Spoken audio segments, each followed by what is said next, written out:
Subscribe my YouTube channel, Qari Saim Official.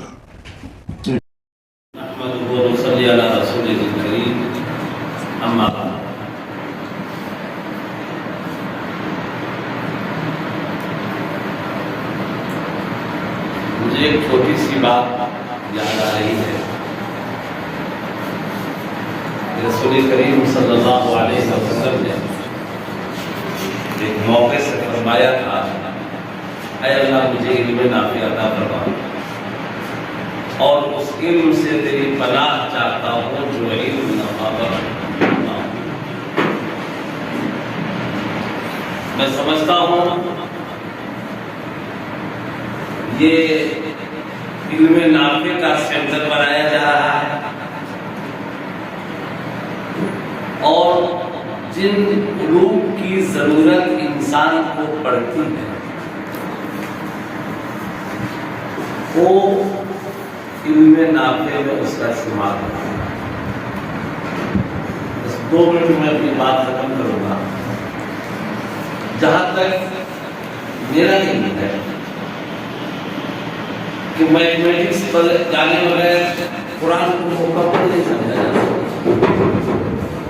Quran को समझने के लिए भी मैथमेटिक्स की जरूरत है। एक जगह नहीं अनेक जगह पर कुरान करीम ने फरमाया सीरू फिल अर्द फंजुर कैफ कान आक़िबतुल मुत्तक़ीन। कहीं पर कहा सीरू फिल अर्द फंजुर कैफ कान आक़िबतुल मुजरिमीन। ये अच्छों का क्या हाल होगा उसको सैरो सियाहत करके देने को जानो, समझो, उससे इबरतें हासिल करो, वहाँ के तारीख को जानो, वहाँ के हक़ाइक़ को जानो, वहाँ के हालात को जानो, वहाँ के मिजाज को जानो। कुरान इसका हुक्म करता है। फिर एक छोटी सी बात और मुझे याद आती है। अल्लाह रब्बुल आलमीन ने जब इस दुनिया की क़याम और हज़रत आदम की तख्लीक के जो प्रपोजल तैयार किया था तो फरमाया था इन्नी जाइलुन फिल अर्ज़ि खलीफा, कि मैं रोए ज़मीन की खिलाफत करने के लिए आदम को पैदा करने जा रहा हूँ, आदम साहब को पैदा करने जा रहा हूँ। उस पर एक ऑब्जेक्शन आया। बहरहाल अल्लाह रब्बुल आलमीन ने, मैं तफसील पर गए बगैर बताना चाहूँगा कि अल्लाह रब्बुल आलमीन ने सैयदना हज़रत आदम अलैहिस्सलाम को वअल्लमा आदम अल अस्माअ कुल्लहा, चीज़ों के नाम, उसके खुसूसियात और उससे तरीक़े इस्तेफ़ादा, कि उन चीज़ों से कैसे हम इस्तेफ़ादा कर सकते हैं।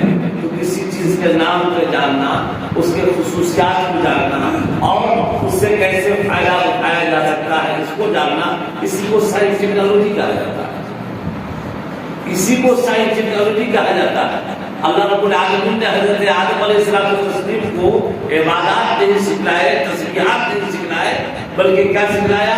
खिलाफत अर्ज़ी करने के लिए जिस इल्म की जरूरत थी उस इल्म को सिखलाया, साइंस टेक्नोलॉजी सिखलाया। अब इसको जो है तकसीम करके ये उलूम दुनिया है, ये उलूम अर्ज़िया है, इसका ताल्लुक फ़ुनून से है, इसका ताल्लुक उलूम से है। रसूल पाक सल्लल्लाहु अलैहि वसल्लम ने एक मुख्तसर सा हल निकाला, ऐ अल्लाह मुझे इल्म नाफ़ी अता फरमा, और जो इल्म नफा बख्श ना हो उससे पनाह चाहिए। वो तमाम उलूम जिससे मार्फत इलाही हासिल होती हो, जिससे फायदा पहुंचता हो, उन सारे उलूम को अल्लाह रब्बुल आलमीन ने, अल्लाह के रसूल सल्लल्लाहु अलैहि वसल्लम ने अपने लिए, अपनी उम्मत के लिए तलब किया था। मेरी दुआ है कि ये इल्म नाफ़े का सेंटर होने, जहाँ से बच्चे पढ़ करके ज़माने के इमाम बन सके। और एक छोटी सी बात कहते हुए मैं अपनी बात खत्म करूंगा कि रसूल करीम सल्लल्लाहु अलैहि वसल्लम ने जो इल्मी सेंटर बनाया था, वहाँ से लोग कुरान सीखते थे, हदीस सीखते थे और जितने तरह के उलूम हैं उन सारे उलूम के इमाम निकलते थे। अगर आज जो ये कहते हैं कि मैं उस नक्शे कदम पर इदारा चला रहा हूँ और उन इदारों से अगर वो इल्म नहीं कर रहे हैं, جو مسجد نبوی سے نکلتے تھے، جو مسجد نبوی اور صفا سے نکلتے تھے، تو میں کہوں گا وہ منہج ذرا سا ہٹ کر کے انہی اداروں سے تمام علماء پیدا ہونے کی ضرورت ہے، تمام ماہرین کو پیدا کرنے کی ضرورت ہے۔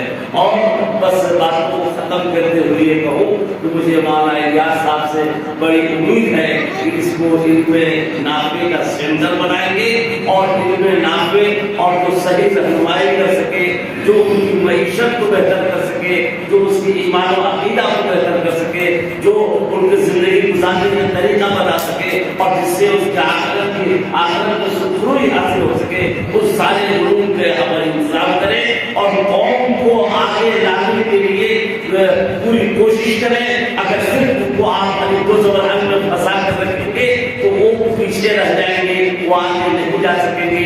رسول کریم صلی اللہ علیہ وسلم نے اپنی زبان سے ان علوم کو، ان زبانوں کو سیکھنے کی ترغیب کی تھی جو زبانیں ترقی پذیر تھی۔ کبھی کہا تھا عبرانی زبان سیکھو، کبھی کہا تھا چین کی حکمت کو سیکھو، چینی زبان سیکھو۔ میں کہنا چاہوں گا اس کو ایک علم نافع کا سینٹر بنایا جائے اور اس قوم کو پروموٹ کیا جائے، ان کو آگے لانے کی کوشش کی جائے، اور ان کے بچوں کو جہاں یہ حافظ قرآن ہوتے ہو، جہاں یہ عالم دین ہوتے ہو، اس وہ تمام محکموں میں پہنچنے کے لائق بنائے، IAS اور IPS بننے کی یہاں سے بنیاد ڈالی جائے۔ اللہ تبارک و تعالیٰ جناب الیاس مظاہری صاحب کو مبارک کرے، اور اس پورے علاقے کے لیے بہت بڑی خبر ہے اور بہت خوشی کی بات ہے کہ اللہ رب العالمین نے کسی ایک کو بھی توفیق، کسی ایک کو ملتی ہے، سب کو نہیں ملتی ہے۔ اس علاقے کے لیے بطور کفارے کے